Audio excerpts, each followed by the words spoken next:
o estudo. Que pena que você não está aqui hoje pela manhã, hoje à noite, perdão. Queríamos muito que você estivesse conosco aqui participando do culto. Quem sabe você também receberia um estudo da palavra do Senhor. E o nosso estudo é resiliência. Resiliência é uma palavra que ele tem várias conotações ou atuações. A resiliência na física, coloquei como conceito, é a propriedade de alguns corpos apresentam de retornar à forma original, após terem sido submetidos a uma deformação elástica. É como a mola, como a antena do carro, aquele João teimoso que você tenta deixá-lo deitado, ele volta à posição ereta. Resiliência na física é exatamente assim. Alguns materiais que têm essa propriedade de voltar sempre à origem quando é acionado, quando são manuseados. E na relação humana, ou no conceito humano, resiliência é a capacidade do indivíduo de enfrentar as adversidades, manter uma habilidade adaptativa, ser transformado por elas, recuperar-se ou conseguir superá-la. Aí está o conceito de resiliência, tanto na física quanto nas relações humanas. E eu entendi de Deus nessa noite, de trazer um recado, dentro daquilo que é a nossa missão. Aqui é de maneira bem resumida, aquilo que Paulo escreve na segunda carta aos Coríntios, capítulo 4, versos 7 e 8, o apóstolo Paulo vai nos ensinar sobre a missão que recebemos de Deus. Não sei se você conhece o plano de salvação de maneira resumida. O versículo da Bíblia que resume todo o plano de salvação. Não sabe? João 3,16. Porque Deus amou o mundo de tal maneira que deu seu Filho unigênito para que todo aquele que nele crê não pereça, mas tenha a vida eterna. E assim como João 3,16 é a síntese do plano de salvação, essa palavra de Paulo aos Coríntios é a síntese da nossa missão. É a nossa missão de maneira bem objetiva, de maneira resumida, diante daquilo que o Senhor nos comissionou, nos separou e nos chamou para cumprir dentro daquilo que é a sua vontade em nossas vidas. E eu vou começar, diferente do que está aí no programa, eu vou ler o capítulo 4 de 2 Coríntios, versos 7 e 8, e diz assim a palavra do Senhor: mas temos esse tesouro em vasos de barro, para mostrar que este poder, que a tudo excede, provém de Deus e não de nós. E o versículo 8 fala exatamente assim.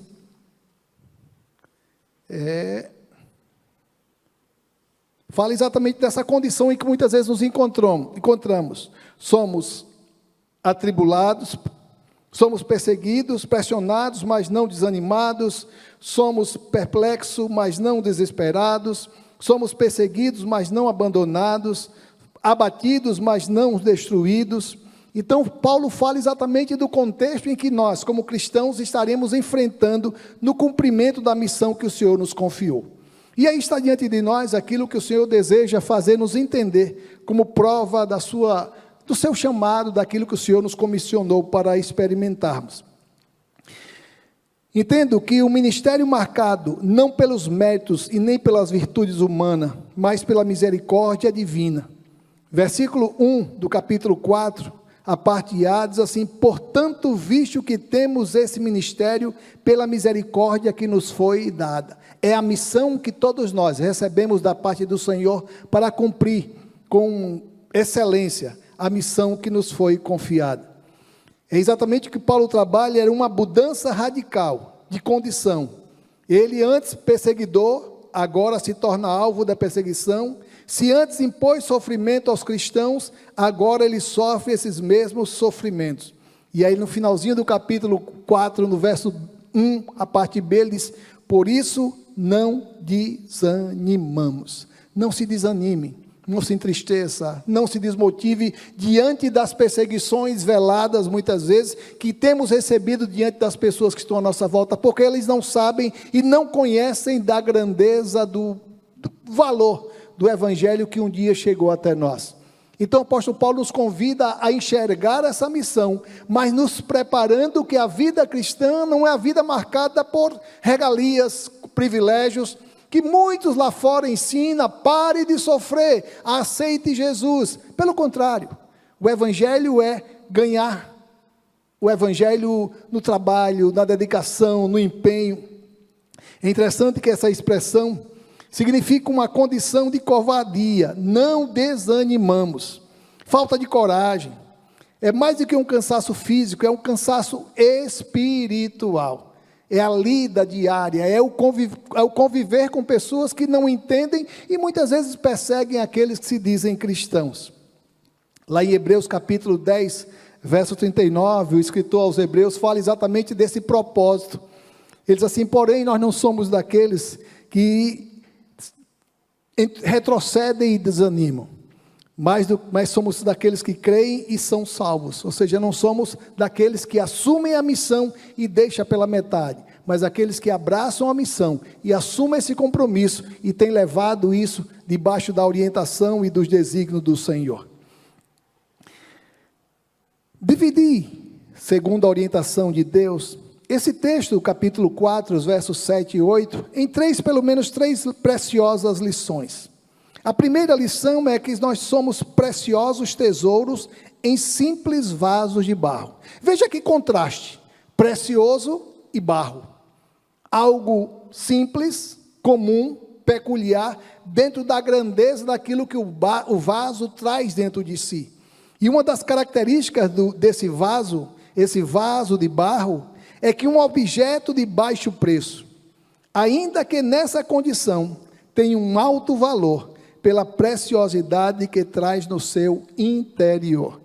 Um vaso de barro é desvalorizado, não tem um poder de compra, um poder de venda tão alto, é alguma coisa feita pelo oleiro e de maneira rústica, de maneira comum se faz o vaso, mas a grandeza do vaso não está apenas na sua aparência, naquilo que se pode ver exteriormente, mas no seu interior, naquilo que ele traz dentro de si. A segunda característica dentro desse vaso de barro é um objeto muito frágil, mas ainda que diante dessa realidade, torna-se poderoso pela intervenção de Deus. Aparência de frágil, cuidado, porque se cair, vai se transformar em vários pedaços. Nós somos fracos, o apóstolo Paulo fala muito isso, lá na primeira carta aos Coríntios 9, porque quando eu sou fraco, aí é que eu sou forte, porque o poder de Deus se aperfeiçoa na minha fraqueza. Um simples vaso de barro. A terceira característica desse vaso é um objeto simples, algo comum, algo que todos podem comprar, mas de grande importância para o seu Criador, pois traz dentro de si a sua essência. Somos simples, comum, iguais aos demais, mas a grande diferença que nós temos dentro de nós, a presença de Deus, diferente das pessoas que estão à nossa volta. E por último, mais uma das características desse vaso de barro, é o objeto que muitas vezes não tem beleza exterior, mas que irradia a beleza de Cristo. Quando Paulo fala, para mostrar que este poder que a tudo excede, provém de Deus e não de nós. É tão bom saber que apesar da nossa aparência de frágeis, simples, comuns, trazemos dentro de nós a grandeza de Deus, a beleza de Cristo, que nos faz ser o que somos diante das pessoas à nossa volta. A maior riqueza do vaso de barro é quando reconhece que não é coisa nenhuma. E eu estava lendo essa diferença, por que Paulo não nos trata como vasos de cristais? Também estão frágeis. É porque o vaso de cristal, ele consegue apresentar o que traz dentro de si. Quando o vaso de cristal é apresentado, nós conseguimos saber o seu conteúdo, diferente de nós, que temos a presença de Deus, e quando somos quebrados, machucados, perseguidos, aquilo que deixamos transparecer é a presença de Deus dentro de nós, e que faz muita diferença. Afinal, o importante não é o obreiro, mas a obra. A glória não está no pregador, mas na pregação. Valioso não é o vaso, mas o tesouro que está no interior do vaso. Nós não somos importantes. Importantes é o Senhor que está dentro de nós, e é assim que nos tornamos importantes pela sua presença dentro de nós. A segunda verdade dentro da abordagem do apóstolo Paulo é o versículo 8, quando ele diz assim: de todos os lados somos pressionados, mas não desanimados. Ficamos perplexos, mas não desesperados. Somos perseguidos, mas não abandonados. Abatidos, mas não destruídos. E é interessante que para cada abordagem do apóstolo Paulo, existe uma característica relacionada ao vaso. Na relação da presença de Deus entre nós, nós somos distinguidos não por aquilo que somos, como seres humanos, mas a diferença que temos dentro de nós. Uma das mais significativas marcas do Evangelho é o seu contraste. Se por um lado sofre a perseguição, por outro se regozija pelo açoite. Só o Evangelho, só o cristianismo que nos coloca diante dessa situação. Só o Evangelho que nos convida a assumir, a abraçar e atender o chamado de Jesus dentro dessa realidade. Quando Jesus diz lá em Lucas capítulo 9, qualquer que quiser me seguir, tome cada dia a sua cruz e siga-me. Evangelho não é sombra e água fresca. Evangelho é a cada dia assumir o compromisso de viver, e muito mais do que falar, esse Jesus que existe dentro de nós. E é interessante que a gente consegue perceber claramente, na experiência de Pedro e João, ali diante das autoridades judaicas, quando eles foram confrontados, porque haviam curado o paralítico à porta do templo, e eles foram confrontados, afinal de contas, aquele dia era um dia de sábado, e no sábado não se podia realizar milagres, e eles foram açoitados pelas autoridades judaicas, e os versos 40 e 41 do capítulo 5 de Atos, diz assim: chamaram os apóstolos e mandaram açoitá-los. Depois ordenaram-lhes que não falassem em nome de Jesus, e os deixaram sair em liberdade. Os apóstolos saíram do sinédrio, alegres por terem sido considerados dignos de serem humilhados por causa do nome. O nome com N maiúsculo. O nome de Jesus, o nome do Evangelho, aquilo que eles entendiam como missão. E os açoites era a confirmação de que eles estavam cumprindo com excelência a missão que o Senhor lhes confiou. Encontrei uma citação do pastor Hernandes Dias Lopes, fala exatamente dessa missão que o Senhor nos confiou, e ele escreve assim: não há ministério indolor. A vida cristã não é uma estufa espiritual, nem uma sala VIP. Ser cristão não é pisar tapetes aveludados, mas cruzar desertos abravadores. Ser cristão não é ser aplaudido pelos homens, mas carregar no corpo a marca ou as marcas do Senhor Jesus Cristo. Exatamente o que disse o apóstolo Paulo. Eu trago no meu corpo, literalmente, as marcas do Senhor Jesus Cristo. As marcas dos açoites, das perseguições, das prisões, das dificuldades que marcavam a vida daquele que um dia era perseguidor, mas se tornou perseguido. E aí fiz questão de destacar cada uma dessas expressões dentro dessa missão que o Senhor nos confiou. No capítulo 4, verso 8, a parte B, ele diz assim: de todos os lados somos pressionados, mas não desanimados. E essa expressão pressionados no grego significa atribulado, oprimido, aquilo que oprime o espírito. Alguém que se sentia apertado, de modo que não pudesse escapar. Algo que o pressionava, algo que o cercava por todos os lados. Mas não desanimados, ou seja, angustiados, amedrontados, confinados. Alguém que fora arruinado pelos seus credores e que não conseguia enxergar ou contemplar o seu fim. Alguém que acabou de ser atingido por um golpe físico ou emocional. É exatamente assim que nós não nos sentimos. Alguém que está abatido, alguém que está na lona, alguém que está derrotado, alguém que está entregando os pontos. Paulo se sentia em um lugar apertado, mas não se sentia esmagado.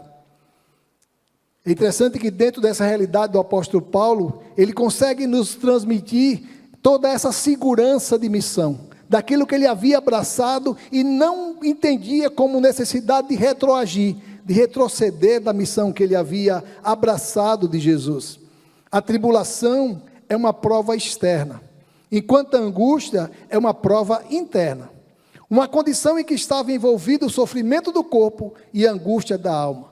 Ainda que enfrentando circunstâncias tão adversas, era fortalecido pelo Senhor.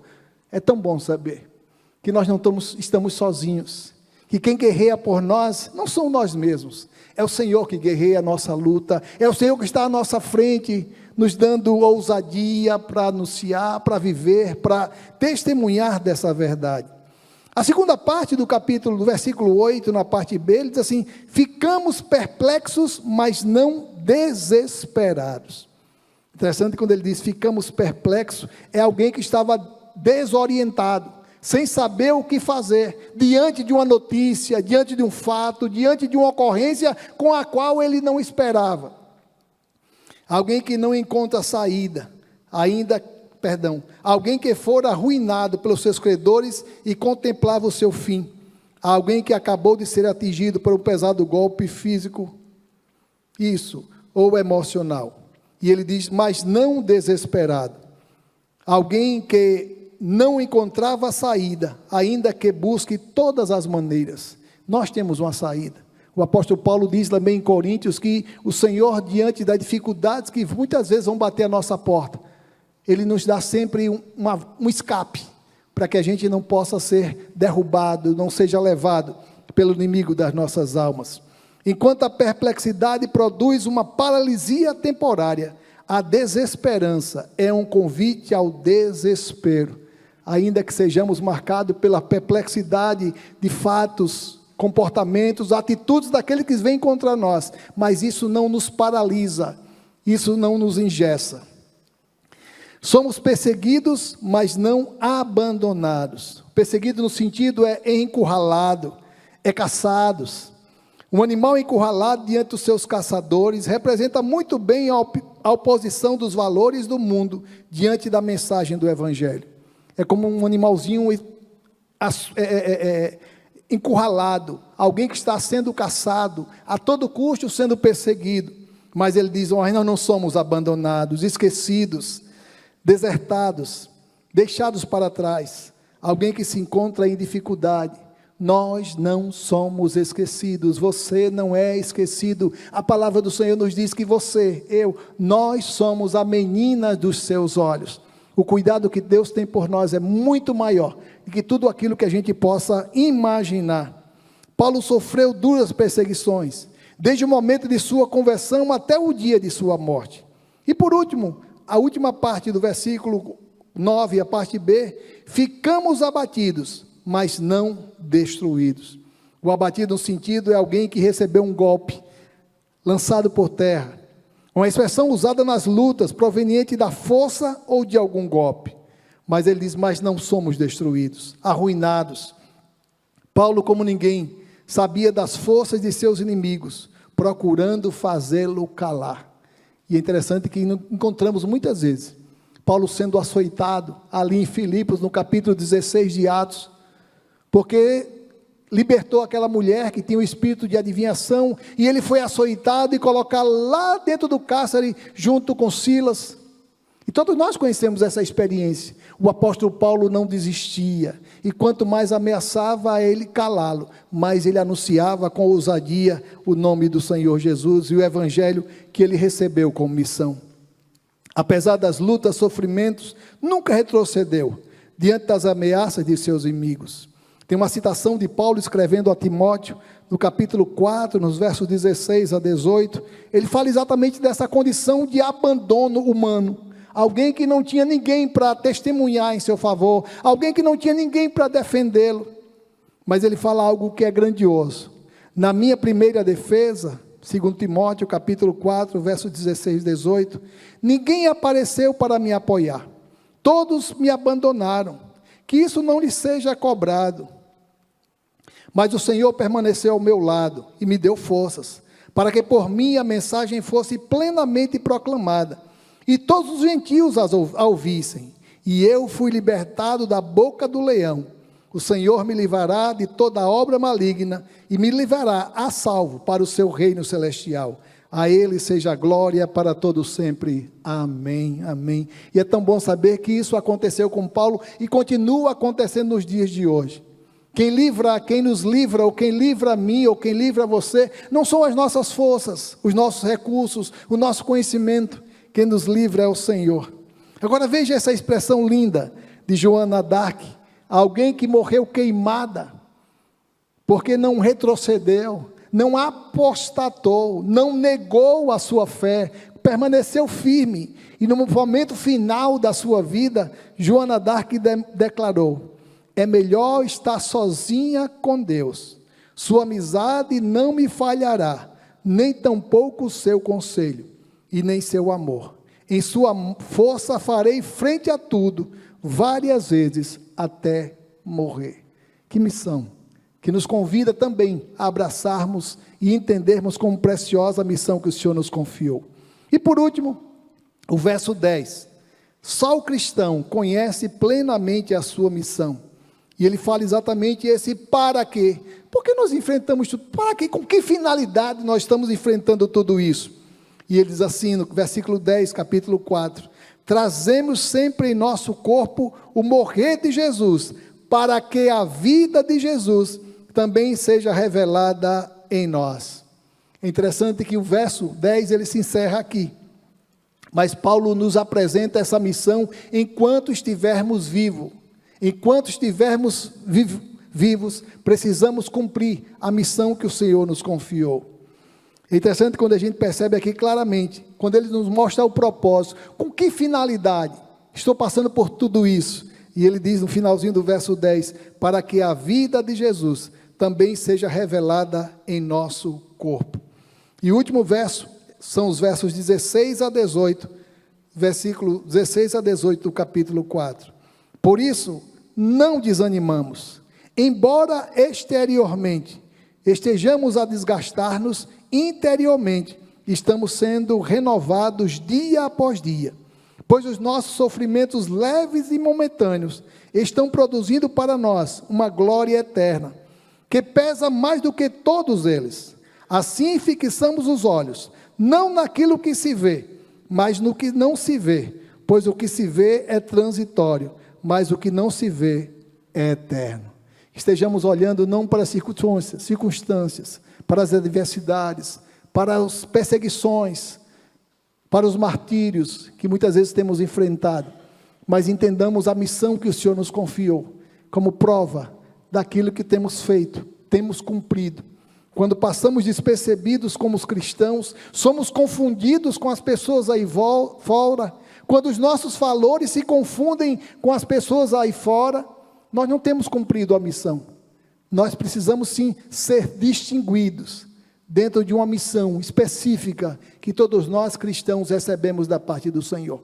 Que o bom Deus nos sustente, nos fortaleça, nos conduza em cada momento das nossas vidas, para que não tenhamos que retroceder, para que não tenhamos que fraquejar diante da missão que Ele nos confiou. Amém, amém.